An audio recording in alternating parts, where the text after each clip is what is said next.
10. நல்ல ஒழுங்கை கொண்டு வருதல். அதிகாரம் 41. தலைப்பு: ஒழுங்குபடுத்துவதின் நோக்கங்கள். திறமையான சுய நிர்வாகமே முதன்மையான இலக்கு.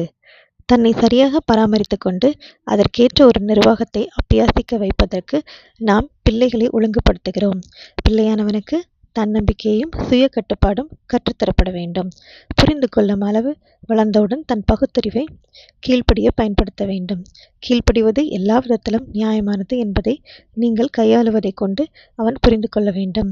எல்லா காரியங்களும் சட்டங்களும் கீழாக இயங்குகின்றன என்பதை பிள்ளை பார்க்க உதவுங்கள். கீழ்ப்படியாமை பெருந்தோல்விக்கும் துன்பத்திற்குமே வழிநடத்தும் என்பதை அறிந்து கொள்ளட்டும். செய்யாதிருப்பாயாக என்ற வார்த்தையில் தேவனின் அன்பின் எச்சரிப்புகளை கேட்கிறோம். நஷ்டத்திலிருந்தும் உபத்திரவத்திலிருந்தும் நம்மை காப்பாற்ற தேவன் எவ்வெச்சரிப்புகளை கொடுக்கிறார். நமது சித்தத்தின் வல்லமை. தவறு செய்யும் ஒரு நபர் தான் செய்தது தவறு என்பதை புரிந்து கொண்டு மனமாற வேண்டும். இதுவே கடிந்து கொள்ளுதலின் உண்மையான நோக்கமாக இருக்கிறது. இந்த அனுபவத்தை அவர் பெற்றவுடன் மன்னிப்பையும் வல்லமையும் அருளும் தேவனை அவருக்கு சுட்டிக்காட்டுங்கள்.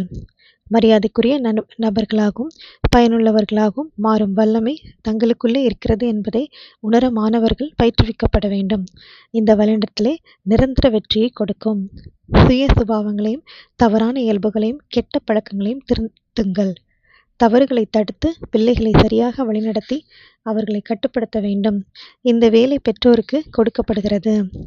பிள்ளைகளை தங்களது எல்லா ஆசைகளையும் சுயநலமான விருப்பங்களையும் நிறைவேற்றிக் கொள்ள அனுமதிப்பதை விட பெரிய தீமை எதுவும் இருக்க முடியாது. தங்களது சொந்த நாட்டங்களை பூர்த்தி செய்து கொண்டு தங்களை சந்தோஷமாக வைத்துக்கொள்ள மட்டுமே வாழுகிறார்கள் என்று அவர்கள் நினைக்கும்படி விடுவது அவர்களுக்கு பெரிய தவறை இழைப்பதாகும். இதைவிட பெரிய தவறு அவர்களுக்கு இழைக்கப்பட முடியாது. வாலிபர்களுக்கு சரியான ஒரு கல்வியை கொடுத்து அவர்களை ஒழுங்குபடுத்த வேண்டும். தவறான பழக்கங்களும் சுபாவங்களும் திருத்தப்பட்டு தீமைக்கு ஏதுவான நாட்டங்கள் வெட்டப்பட வேண்டும். இதை செய்யும் பெற்றோர்கள் தேவைப்படுகிறார்கள். சாத்தானின் பிடிகளை தகர்த்தெறியுங்கள். தாய்மார்களே, உங்கள் பிள்ளைகளின் விதி உங்கள் கரங்களில் கொடுக்கப்பட்டிருக்கிறது. அவர்களது விதியை நிர்ணயிப்பதில் பெரும்பான்மையான பங்கு உங்களுடையதாக இருக்கப் போகிறது. உங்கள் வேலையில் தோல்வியுற்றால் பிள்ளைகளை சாத்தானின் பக்கமாக நிறுத்துகிறீர்கள். அவர்கள் மற்றவர்களின் வாழ்வையும் சீரழிப்பார்கள். உங்கள் உத்தமமான ஒழுங்கும் தெய்வீக உதாரணமும் அவர்களை கிறிஸ்தவண்டை அழைத்து வரும். அவர்கள் அநேகரை அவரிடம் கொண்டு செல்வார்கள். உங்களது நல்ல வேலையின் நிமித்தமாக அநேக ஆத்துமாக்கள் ரட்சிக்கப்படுவார்கள்.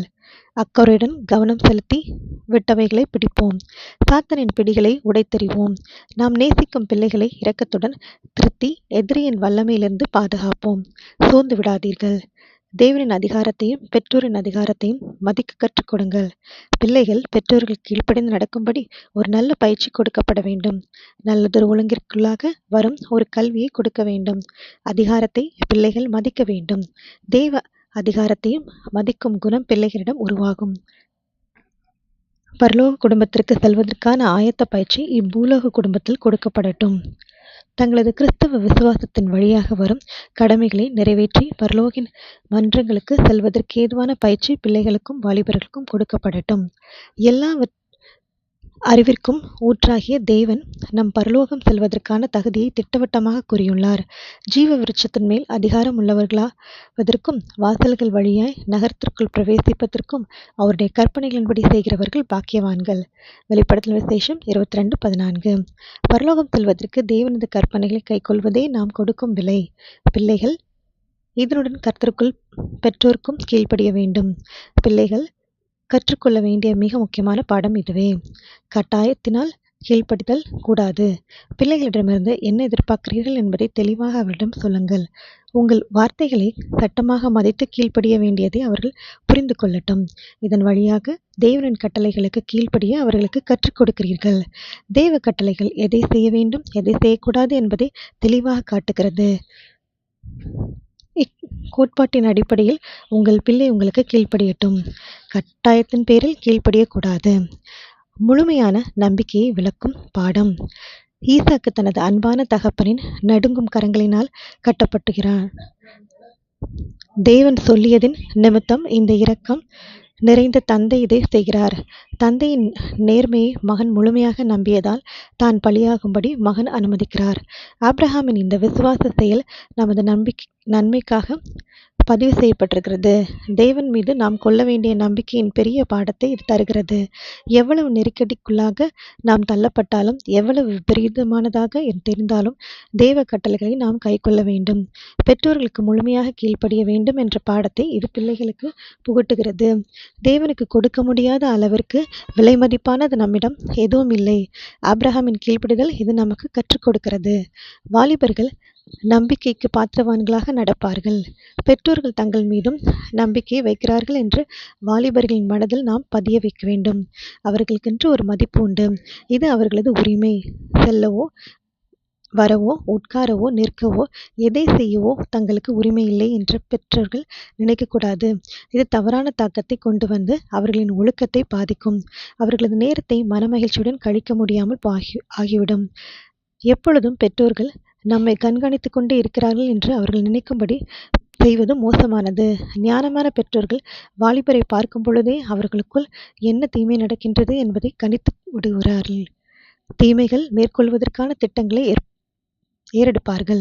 தொடர்ந்து பிள்ளை என்ன தவறு செய்கிறான் என்று ஒரு காவலாளியை போல் செயல்படுவது இயற்கையானது இல்லை.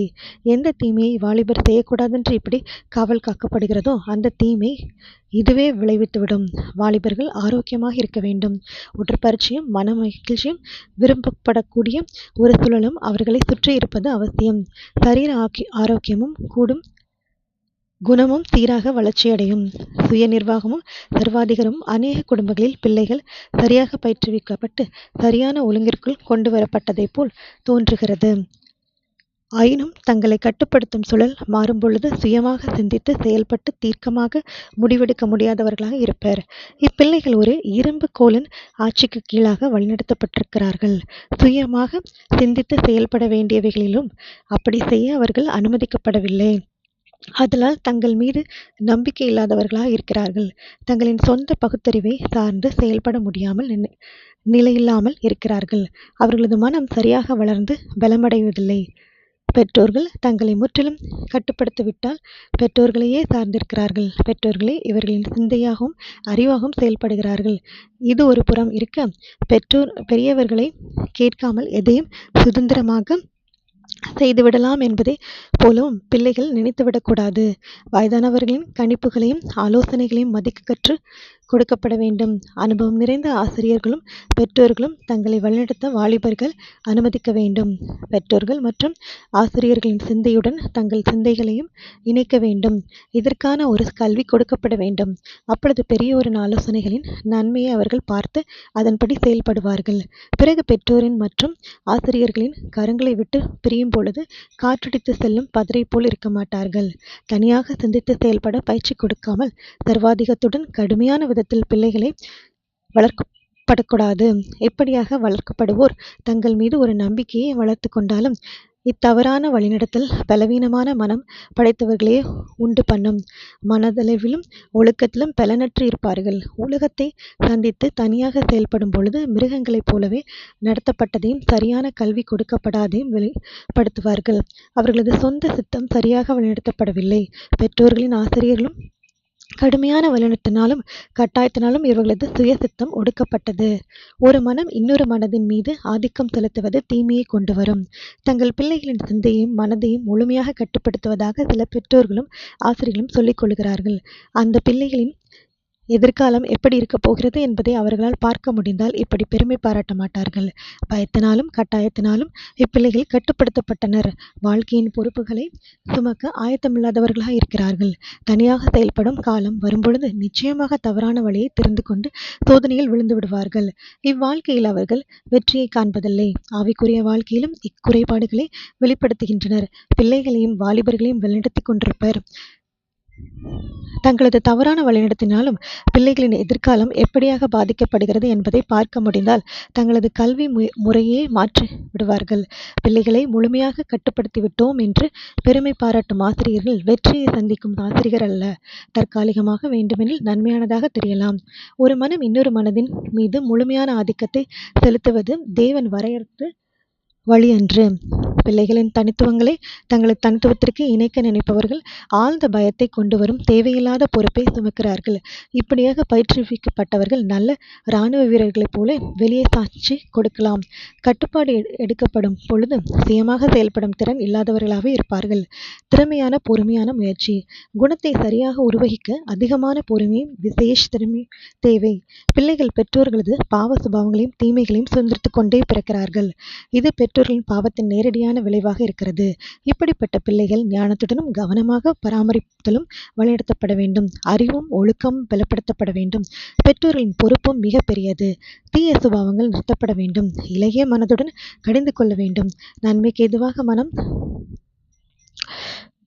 தூண்டப்பட வேண்டும். தன்னை சரியாக நிர்வகித்துக் கொள்ள பிள்ளை ஊக்கப்படுத்தப்பட வேண்டும். சமநிலையான மனதுடன் நீதியையும் நியாயத்தையும் கைக்கொண்டும் இவ்வேலை செய்யப்பட வேண்டும். இல்லையெனில் இவ்வேலையின் நோக்கம் கண்டடையப்பட முடியாது. ஆமேன்.